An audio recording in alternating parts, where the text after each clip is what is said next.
It's amazing to me. There are 45,000 veteran-serving nonprofits in the country. And in Florida, there's a little over 4,500. That's a lot of organizations. And most of those are dedicated to offering veterans a great experience, an opportunity, right? To go, you can do everything from fishing to horseback riding to hunting, you name it. There's stuff out there for vets. And I don't begrudge a veteran a good opportunity. We know that getting out in nature, nature-based recreation is a good thing for mental health.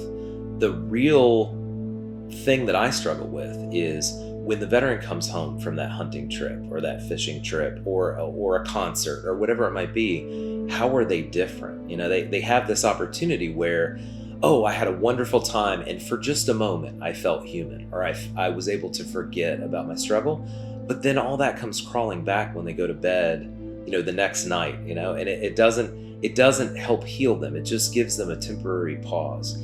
And so what we do here, I often like to say, rather than giving the veteran a fish, we're teaching them how to fish. And I think for me, that is really what is going to effectuate change in our community. Is, veterans are opposed in a lot of ways because of poor experiences to sit down and talk with a counselor or a therapist, which is needed. We're not against that. We know that there are people in crisis that need a mental health professional to get them through. What we're able to offer, and where I think we can be the gateway, is when a veteran is a little against going to a traditional therapist or to counseling, maybe because of a bad experience, or they're afraid, or who knows why they may not want to engage or to go see a professional. When they come here, what they're going to find is a group of fellow veterans or first responders who have been through the mud, who have had struggles, and who maybe aren't experts, who aren't perfect, but they're a little bit further down the road. And also what we find too is that where the veterans may feel almost instant comfort by being able to sit with a fellow veteran, as I said, who may be a little bit further down the road, we also aren't going to treat them with kid gloves. We're not going to be super easy or give them a pass for different things. We're going to ask them to do the work, because veterans and first responders are hard workers. They're not afraid of hard work. They've done some of the most challenging things that the world has to offer. And where we're failing them is by not pushing them, by being hands off, and by not challenging them to grow through their trauma. Everyone that's here, that's operating on this property, that operates any of the Warrior PATHH sites, is going to be a veteran or a first responder who once struggled poorly. They learned how to live a life that they deserve, a better life, a more fulfilling life. And that really comes from putting in the work, from growing, and also from having that sort of innate part of their DNA as men and women of service. It's like the people here truly want to dedicate their lives to helping their brothers and sisters grow past this, because we really are at this sort of fork in the road. And what I mean by that is there's a lot of wonderful things out there for veterans. I said 45,000 veterans serving nonprofits. So there's a lot of stuff out there for veterans. There's a group of us who is kind of, for lack of better terms, very entitled. That's one road you can go down. You can go from thing to thing to thing to thing, trip to trip to trip to trip, and not get any better. And when somebody's coming to us, we ask them, hey, if you've been to 45 different programs, how is this, the 46th or the 50th program, gonna change your life? Because if you're just coming here for a fun time, you're not gonna get it. You're gonna have to work. But I can guarantee you that when you leave, you're gonna leave changed, you're gonna leave for the better, and you're gonna leave with the practices that you need to live a fulfilling life and to get past whatever it is that's holding you back. And I think that's where it's different. Again, as I said, this fork in the road, a very entitled group of veterans and first responders who are given everything, or another path of, hey, we did hard things, we were lost a little bit, but we're the next greatest generation. It's going to be up to us, the men and women of service, to carry on, the society, right? And that's where people have a choice. Here, we're asking people to take the harder road because it's easy to accept fun things and free gifts. It's hard to say, we want you to, look into yourself and try to figure it out. You know, why are we stuck, and what is it going to take to allow us to live a wonderful life? And I think that's really why this program is different than many. You know?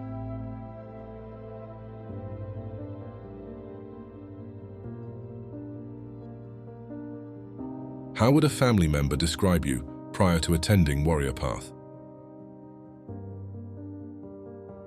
Brent was angry, and broken,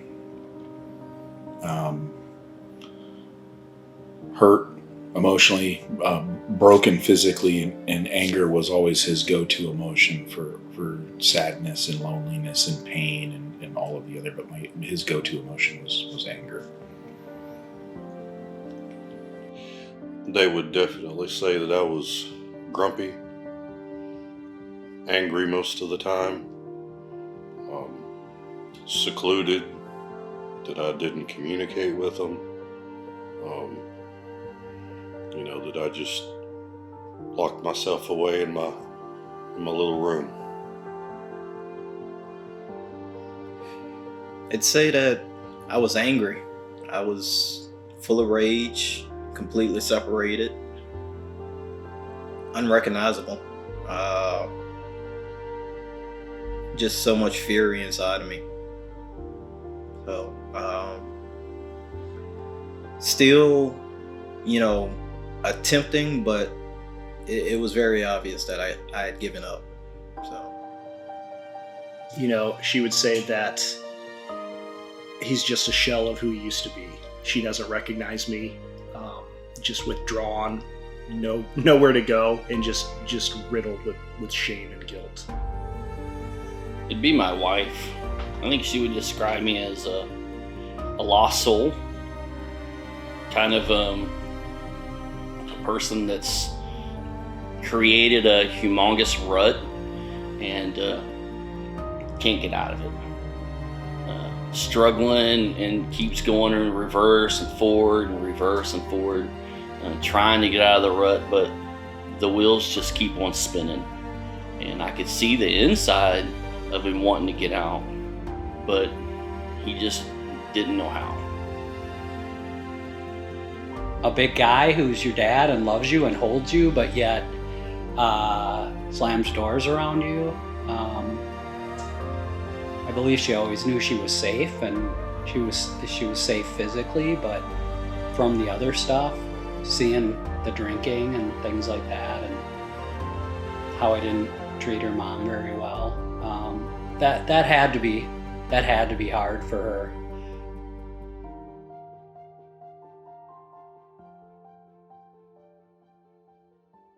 What do you think the same person would say about you now after you have attended Warrior Path?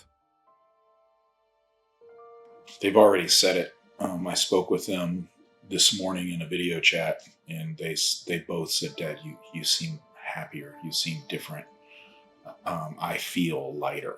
So anger is definitely not the go-to emotion anymore. They would say, "Who are you?" They would not understand initially. Definitely smiling, jovial, things of that nature. Just not angry, not mad, having a good time, saying yes to life. They would definitely, I think, be very, very happy. Yeah. I think they'd say I'm a changed man. I think they'd say that I've been given my life back. I think they definitely asked where this program has been for so long. So, yeah, I haven't told her much about what we've been doing here, but just talking to her on the phone, she kind of laughed and said, "Where's my husband?" She kind of, I didn't make any promises, I didn't say anything, but she just, in the tone of my voice, I think she probably heard a voice that she hadn't heard in decades. Like, I've literally noticed a change in the last 2 or 3 days. When I woke up this morning, I was calm, I was rested, and that maintained throughout the whole day. So that's just been beautiful for me. And and that's what, I mean, she's going to be the benefactor, you know, from that. And of course I am too. You know, anyone who comes in contact with me, fellow warriors, anyone is going to just feel that vibe. But I think my wife would see that I have love for her and that I want to be the leader that I was put on this earth to be, and not stuck in that rut anymore. And he's finally out, and he's creating a new path and a new journey for him.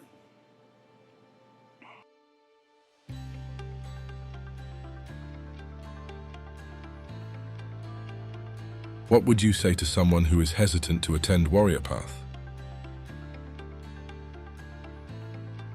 Yeah, this program's powerful, unlike anything I've ever done, and I've done some pretty powerful stuff.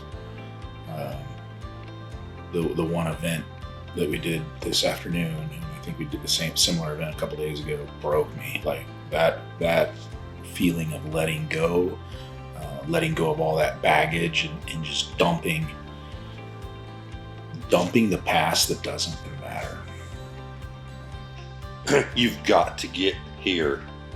If this is the real deal, this is veteran warriors helping veteran warriors, first responders, right? And it is real, it's introspective, it's truth. It allows you to break down the walls and come out, you know, and allows you to learn so many incredible techniques. It's like nothing I've ever seen, like nothing I've ever done. You know, I'm going back. I got some buddies. They're gonna know. Yeah. You faced the worst already. You faced the enemy and you succeeded.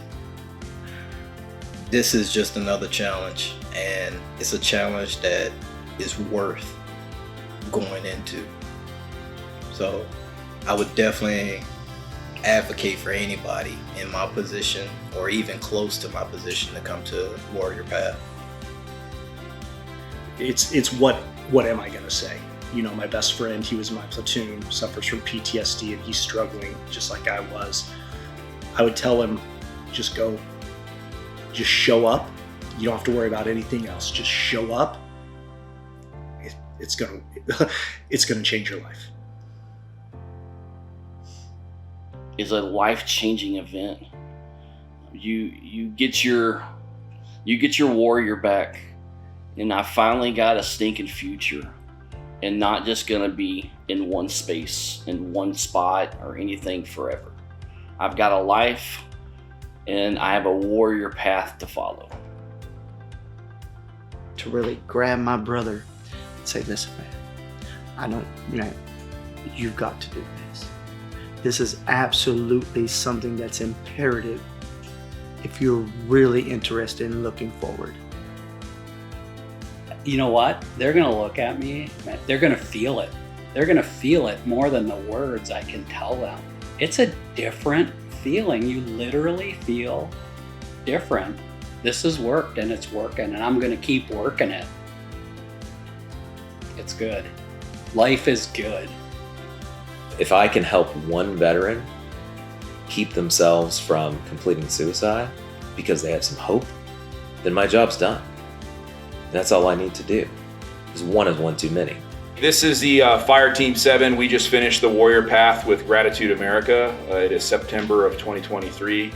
And whoever sees this video, we want to thank you for the donations that you gave so that we could get what we got.